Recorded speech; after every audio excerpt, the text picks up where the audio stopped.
রাসূল করিম সাল্লাল্লাহু আলাইহি ওয়াসাল্লাম একদিন এরকমের মিম্বারে খুতবা দেওয়ার জন্য যখন তিনি প্রথম সিঁড়িতে পা দিলেন, তখন জিবরাইল আলাইহিস সালাম হাজির হয়ে বলল, ইয়া রাসূলুল্লাহ, ইয়া হাবিবাল্লাহ, যেই ব্যক্তি রমজান মাস পেল অথচ তার জীবনের গুনাহ মাফ করাইতে পারল না, রমজান মাস পেল অথচ তার জীবনের গুনাহ মাফ করাইতে পারল না, ওই ব্যক্তি ধ্বংস হোক। আল্লাহ রাসূল বললেন আমিন। আল্লাহ রাসূল যদি আমিন বলে তাহলে তো কবুল হয়ে যায়, আর কিছুই বাকি থাকে না। এখানে একটা কিন্তু গোপন রহস্য আছে। রমজান মাস পাইলাম, অনেক মুসলমান আছে রমজান মাস পেয়েছে, অথচ দেখা যায় রমজানে 30টা রোজার একটাও রাখে না, আছে না? রমজানে আমার চোখে দেখাও অনেকে আছে 30টা রোজার দেখা যায় একটাও রাখবে না। এরপরে বলে কি জানেন, ওই আমাদের কি কোনো খাওয়ান খোরাকে অভাব আছে না? আমাদের কি কোনো খাওয়ান খোরাকে অভাব আছে কিনা? রোজা না রাখার পরও আমরা তোদের চেয়ে ভালো আছি, বলেন নাউজুবিল্লাহ। অথচ আল্লাহ রাসূল বলেছেন যে আমিন। জিবরাইলের এই কথা শোনার পরে আল্লাহ রাসূল বলেছেন আমিন। যেই ব্যক্তি রমজান মাস পেল অথচ জীবনের গুনাহ মাফ করাইতে পারল না, ওই ব্যক্তি ধ্বংস হোক। আমিও বলি, মুসলমানের মধ্যে যারা রোজা না রাখে ওদের জন্য আমাদের কোনো মায়া নাই। যারা রমজানে রোজা রাখবে না, ইচ্ছে করে বাদ দিবে, আমার কোনো মায়া নাই। আমিও বলি ওরা ধ্বংস হয়ে যাবে। দ্বিতীয় সিঁড়িতে যখন পা দিয়েছেন,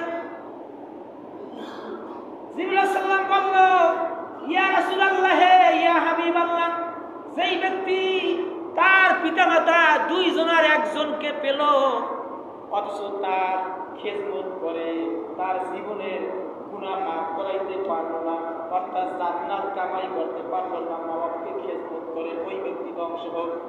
আল্লাহ রাসূল বললেন আমিন, কবুল হয়ে গেল। কেন আল্লাহ রাসূল যদি আমিন বলে, আমিন শব্দ অর্থ কবুল, কবুল হয়ে গেল। ওই ব্যক্তির জন্য আর কখনো দোয়া কবুল হবে না।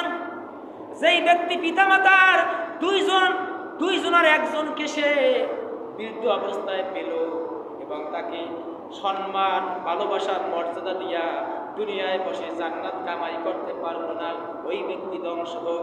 দ্বিতীয় মেম্বারে যখন আবার পাড়া দিয়েছেন, তখন জিবরাইল আলাইহিস সালাম বলল, ইয়া রাসূলুল্লাহ, ইয়া হাবিবাল্লাহ, যেই ব্যক্তি আপনার নাম শোনা পর্যন্ত আপনার নামের জবাব দিবে না, অর্থাৎ আপনার নাম শোনার পর সে সাল্লাল্লাহু আলাইহি সাল্লাম বলবে না, অর্থাৎ দুরূদ পড়বে না। কেননা সাল্লাল্লাহু আলাইহি সাল্লাম এটা হচ্ছে একটা দুরূদের অংশ। যেই ব্যক্তি দুরূদ পড়বে না, ওই ব্যক্তি ধ্বংস হোক। আল্লাহ রাসূল বলেন আমিন, দোয়া কবুল হয়ে গেল। যেই ব্যক্তি রমজান মাস পেল অথচ গুনাহ মাফ করাইতে পারলো না, ওই ব্যক্তি ধ্বংস হোক। যেই ব্যক্তি পিতামাতার দুইজনে একজনকে বার্ধক্য অবস্থায় পেল, ওই ব্যক্তি ধ্বংস হোক। আল্লাহ রাসূল বললেন আমিন।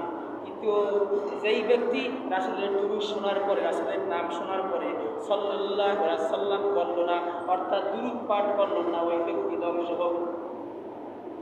তাই রমজান মাস হচ্ছে দোয়া কবুলের মাস, রমজান মাস হচ্ছে গুনাহ মাফের মাস। এখন এখানে আমি তাফসীরের ভিতরে পেয়েছি যে আমরা রমজান মাসে রোজা রাখি কেন, কারণটা কি?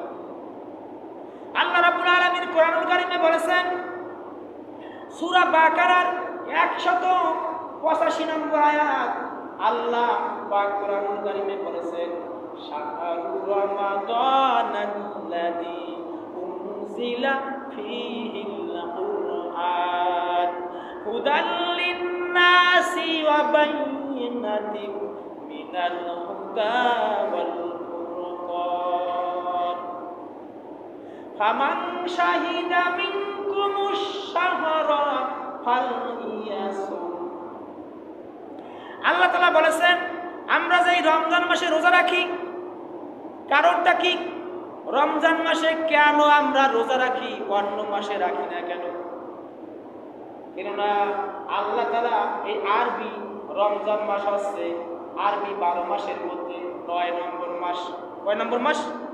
9 নম্বর মাস। সিরিয়ালে যদি কেউ হিসাব করে, আরবি 12 মাসের মধ্যে রমজান মাস হচ্ছে 9 নম্বর মাস। কেন আমরা রমজান মাসে রোজা রাখি, কারণটা কি? আল্লাহ তো বলতেও পারতেন যে না, আরবি 12 মাসে প্রথম মাস আছে মুহররম মাস, তো ওই মুহররম মাসে রোজা রাখবেন, বলতে পারতেন না? পারতেন না? আল্লাহ পাক বলতে পারতেন। কেন তোমরা মুহররম মাসে রোজা রাখবা? কেন আল্লাহ পাক রমজান মাসে কেন রোজা রাখতে বললেন? রমজান তো একটা মাসের নাম, রমজান তো আর রোজার নাম না। এখানে বুঝতে হবে, কেন আমরা কোরআন হাদিস চিন্তা করি না, গবেষণা করি না, যার কারণে আমরা বুঝি না, নাফরমান। কেননা আল্লাহ রাব্বুল আলামিন কেন এই রমজান মাসে কেন রোজা রাখতে বললেন? আল্লাহ পাক বলেছেন শাহরুর রমাদানাল্লাযী উনজিলা ফীহিল কুরআন।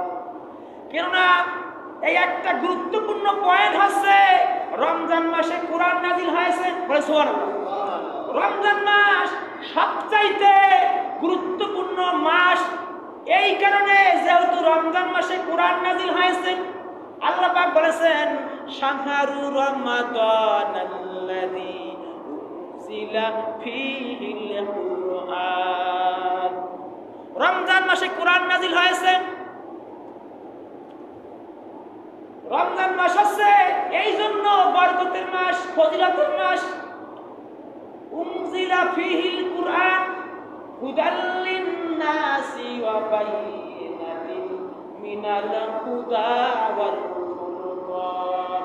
হুদাল লিন-নাস, এটা হচ্ছে মানুষদেরকে পথ প্রদর্শক দেখায়, এবং এটা হচ্ছে কোরআন হচ্ছে সত্য মিথ্যার পার্থক্যকারী।